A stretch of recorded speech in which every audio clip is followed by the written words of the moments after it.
Hey guys, it's Danny. Today we're gonna attend to some terrestrial orchids, more specifically to my jewel orchid cuttings. A while back, one of you lovely people sent me 3 cuttings from 2 Nicosias and 1 Macotas, and at the time I placed them in sphagnum moss to root them. They rooted, everything went okay, but now it is time to attend to them because things have gotten out of control in the detriment of the plants. You'll see what I mean. So as you can see, most of them are okay. The Macotas was dry for a little while. I'm not gonna go into the history. I just had a bad time lately and didn't really focus on my plants, but she's absolutely okay. I do have offshoots. I will make sure that she gets much better treatment from now. The Nicosia red strip is the most vigorous one. She's rooted, she looks nice. But can you see what's happening on top of these pots? Look at that. That really dark color, it's algae. Now, algae, as they are, they're not very dangerous to orchids if they're in small quantities. But I think you know my motto already, or one of them. Whatever is good or harmless can get very bad if excessive. And I would say that this is excessive. Now I'll try to find the video and link you down below when we repotted the Hawaiiara from the lechuza pot, which had a lot of algae on top. We discovered some affected root tips. So I already knew that excessive algae at the top can pose some issues for roots. But since these orchids are terrestrial and they don't really create roots all over the place on top of the medium, I thought I would be safe even with this mat of algae. Turns out I was wrong, because this can actually affect the stem as well. And let me get you in closer so you see what happened. So look what happened to this poor Nicosia. The stem completely melted away. And this is the doing of the algae. I also believe they might be able to secrete some substances which affect other plants in their struggle to compete in nature, pretty much eliminating the competition. And I do believe that in large numbers, even algae can be detrimental to plants and orchids. And there we have it. I was not expecting this to happen. The other ones are more okay simply because they do have more stem or thicker stem. This one, on the other hand, though, it completely melted away. Now it's still savable because look, on the non-affected part of the stem, I have some root nubbins right here. So I think I can definitely save it, but I need to act really fast. This is what prompted this video today, because I saw it looks pretty bad. It lost some of its leaves. And lo and behold, when I tried to move it around, I noticed the stem was gone. So, not okay. So, a piece of advice for you guys: never ever let the top of your orchid media get like this, because you might have some problems with some orchids. If not all of them, at least some will be affected, probably.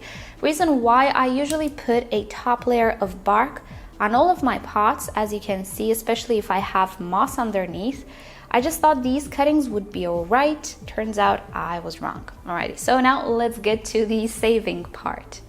Okay, so let's start with the healthiest looking one and see how we look like inside the potting medium. I suspect this one is actually doing quite okay. Look at that. If you've never seen roots of these types of orchids, well, they're kind of fuzzy. They're very similar, in my opinion, to Paphiopedilum roots. It would appear that we have a new growth here as well. So let's be extra gentle. Oh my, everything is very fragile here. And as you can see, the medium is actually in pretty good condition. But we did have issues at the top, and also pure sphagnum moss can be a little too much. Okay, so since this medium is not so old, I will not remove every little bit of it. I can tell you, however, that this smells. The part where the algae were, it smells really bad. The medium itself inside the pot doesn't smell. And it's getting pretty bad. I need to throw this away, be right back. I wasn't expecting it to smell that bad. So the medium that I will go for is a combination between bark and sphagnum moss. And as always, I will start with moss on the bottom of the pot, which will help absorb whatever water, let's say excessive water, is left in the tray. Then a little bit of bark. And now the orchid, as I was saying, I will not remove all of this moss because this actually doesn't smell. The algae infected moss actually smelled. Alrighty, so I can actually place it a little deeper than what it used to be just to create more roots here, but I can also maintain the level. So I think this looks pretty well. I'm just gonna place bark around it. And at the top, obviously only bark. If you leave sphagnum moss without a top cover, you can actually have some algae deposits.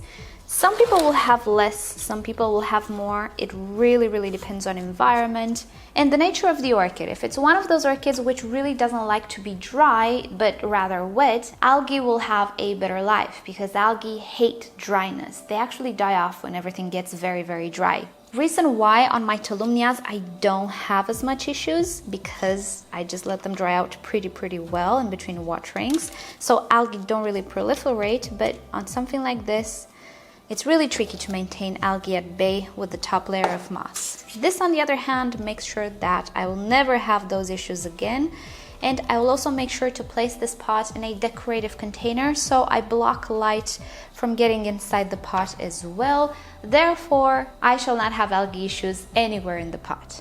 Next up, let's look at the Micotis. It doesn't look so good because I slacked with watering at some point, but the thing is, inside, where was it? We actually do have roots. So as long as I make sure that this orchid gets water when it needs it, I should be fine.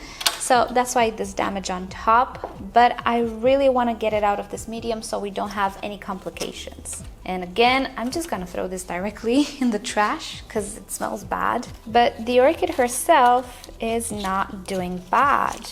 Look at that. So again, I won't remove all of the sphagnum moss, but I will try to make sure that everything that has algae will be removed. So look at that, we have offshoots forming here.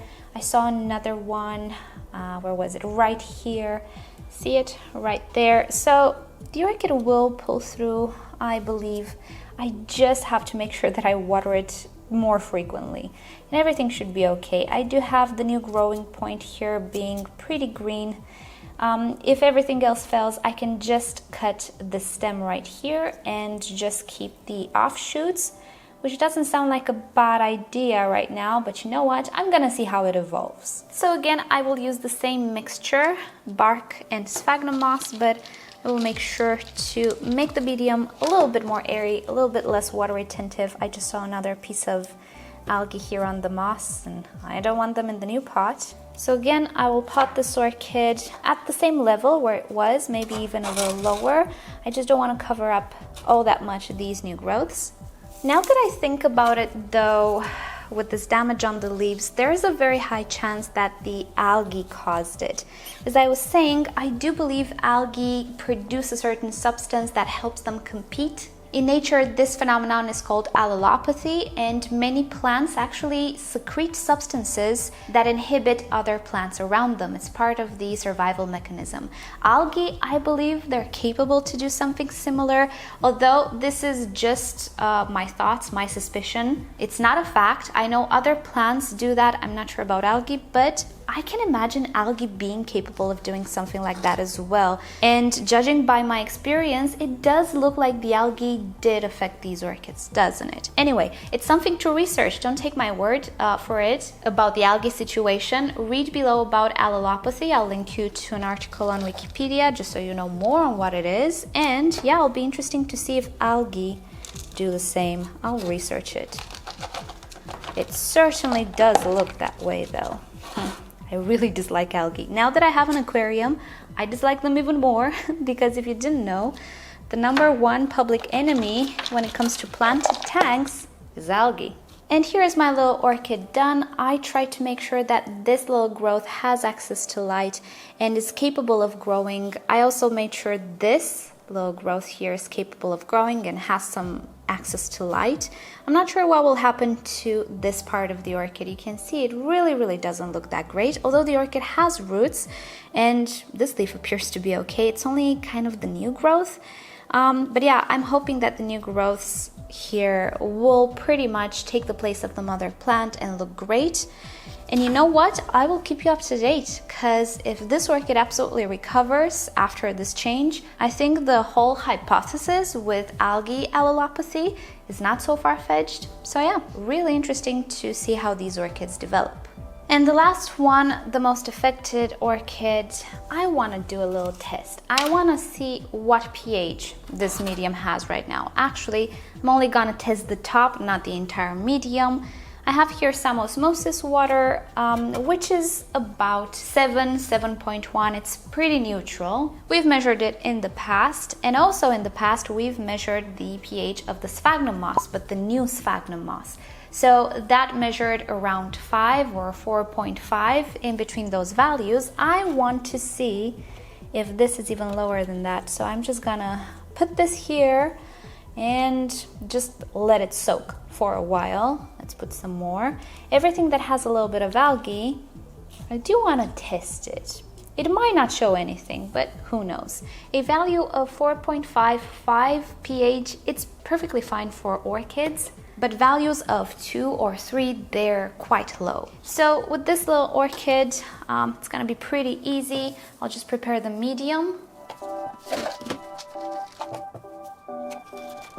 Now on these orchids, the roots come from along the stem. No need to make a angled or flush cut or anything of the sorts. Moreover, I don't want to expose tissue, so I'm just going to leave it as it is. It's not sick or anything. It's just properly calloused over, so I'm just gonna let it be like this, but I need more medium. The important thing is that the part of the stem which has the potential to create roots stays a little moist. That's what's going to trigger the roots. So I'll make sure that that part is right here on top of the sphagnum moss, staying moist. But on top of everything, I have bark, and I should have removed these leaves. I just don't want to damage the orchid. I don't want excessive organics there either. Okay, I'm not gonna remove this because the stem is dehydrated and pretty flexible and thin, and I'd rather not risk it. So I'm gonna cover the stem and the sphagnum moss with bark. This will make sure that the moisture stays in around the stem and it will promote roots, but the moss does not have access to light. Okay, I think that's enough. I think we're okay with this. Putting back the tag, giving it a good watering. And just like with the other ones, I will make sure to place it in a decorative pot. Pretty much like this, blocking all access to light. And here are my little orchids done. Already they look a lot better. I discovered that the location in which I keep them is pretty good. They seem to have enough light to grow. I keep them under my LED panel in my main shelf. So that's where they're heading. And before I let you go, let's just take a pH measurement and see how we stand. There is a chance that the pH is not all that low, but I want to make sure. It has been only 5 minutes, but my osmosis water is very poorly buffered, so we'll see. Okay, so it's not actually that low. I was expecting it to be 3.2, so yeah, maybe acidity was not the issue here. And I'm guessing the perlite actually does its job in maintaining the moss a little bit less acidic. So there we have it. I don't think the acidity was an issue. The sphagnum moss is pretty new. There's no reason for it to be degraded and way too acidic. So the only explanation will be the substance thing and allelopathy thing, if it's a thing. But yeah, we'll see about that. I'll keep you guys up to date. Thank you so much for joining me today. Hope you found this interesting. And you know the drill, like or dislike this video below, subscribe to my channel for regular orchid videos, tutorials, Q&As, and other fun orchid subjects. And if you like to support the channel, do consider visiting the merch store down below in the description. We have limited edition stuff with the Nelly Eiler. On the 21st of July, it will be gone forever. So with that said, I'll see you guys next time. Bye!